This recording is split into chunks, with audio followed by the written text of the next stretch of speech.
MMA fans, buckle up. We finally have real news about the lightweight title picture. For weeks, silence left fans wondering who Ilia Topuria would defend his belt against. Many assumed it was a done deal for Arman Tsarukyan, the #1 contender. And when Khabib Nurmagomedov came out and said Tsarukyan has an 80% chance of beating Topuria, fans were convinced this was the fight. But in true UFC fashion, the reality looks far more complicated.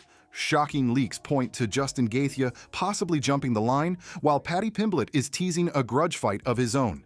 And suddenly, the lightweight division, the UFC's most stacked weight class, is at a crossroads. To understand the chaos around Topuria's first defense, you have to look at how he got here. At UFC 317, Topuria shocked the world by knocking out Charles Oliveira. It wasn't just the victory, it was the way he did it. Precise striking, explosive timing, and absolute confidence. Overnight, he wasn't just another contender. He was the new face of the lightweight division. Topuria's win was significant because it disrupted what many believed was going to be a transitional era. Fans thought Islam Makhachev would dominate the division for years, but when he moved toward super fights at welterweight, the belt opened up. Topuria seized the opportunity, and now he's sitting on top of the most competitive roster in the sport. That set the stage for the burning question, who gets the first crack at him? On paper, the answer seemed simple: Arman Tsarukyan. Ranked #1, young and hungry, Tsarukyan has been grinding through the division with relentless wrestling and cardio. He's the kind of fighter who doesn't just beat you, he drags you into deep waters and tests your soul.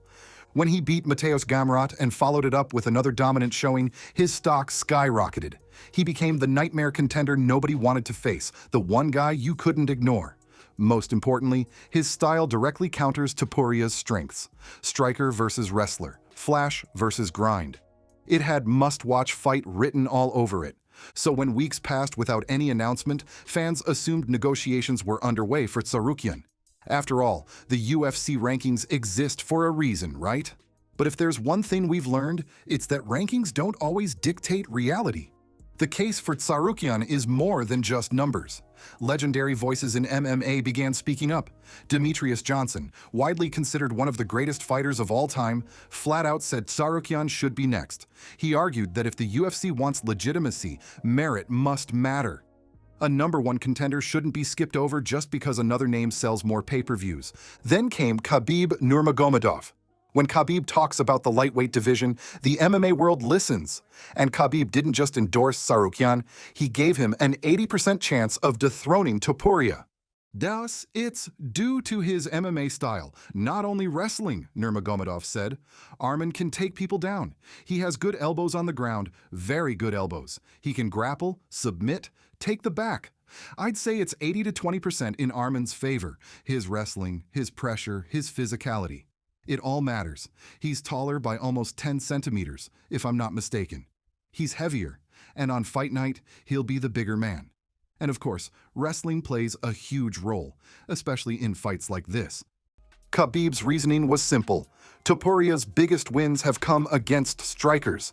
He hasn't faced a suffocating wrestler at Tsarukyan's level, and in Khabib's eyes, styles make fights.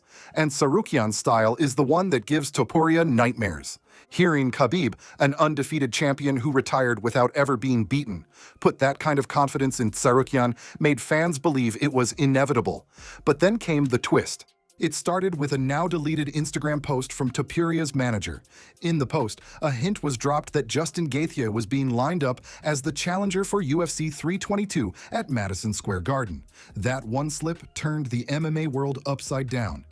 Soon after, Renato Moicano went public saying he too had heard whispers of the same thing. Topuria versus Gaethje as the main event, with Alexandre Pantoja versus Joshua Vaughn as the co-main. The idea of Gaethje skipping the line immediately divided fans. On one hand, Gaethje is the ultimate fan favorite.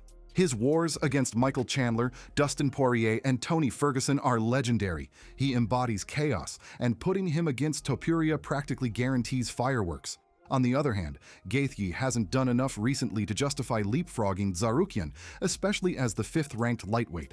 Still, the UFC is a business, and a Topuria versus Gaethje headliner at Madison Square Garden, that sells tickets.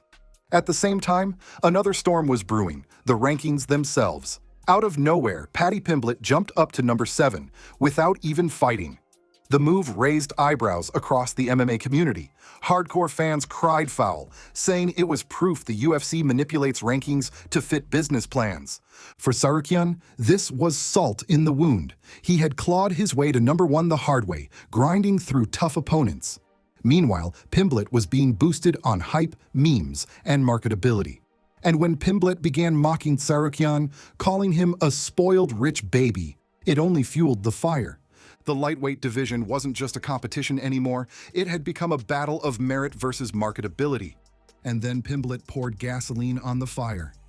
In a recent interview, he teased that he might be the one to fight Topuria next. For years, the two have been locked in a bitter feud. From social media spats to backstage confrontations, their animosity is no secret. For UFC, it's the perfect storyline. A grudge match sells. Pimblett even floated the idea of fighting at Santiago Bernabeu Stadium in Madrid, home to Real Madrid and capable of hosting over 80,000 fans. Imagine that. Topuria, the Spanish-Georgian champion, defending his belt on home soil in front of a massive European crowd. The spectacle would be historic. But for purists, it would be a slap in the face to Tsarukyan, who has earned his spot the hard way. While the main event rumors dominate, the co-main deserves attention. Alexandre Pantoja, one of the most exciting champions in the flyweight division, is rumored to face Joshua Vaughn. Vaughn may not be a household name yet, but insiders see him as one of the most promising young fighters at 125. Pair that with Topuria versus Gaethje, and UFC 322 could be a blockbuster card. Madison Square Garden has always been a venue where history is made, and this lineup could continue that legacy. So here we are, with 3 contenders all circling the same belt. Arman Tsarukyan, the rightful, merit-based challenger, backed by legends like Khabib and Demetrius Johnson. Justin Gaethje, the chaos machine, the brawler fans love, and the man who guarantees violence. Paddy Pimblett, the wild card, controversial but marketable, with a grudge match storyline that UFC can't resist. Each path tells a different story.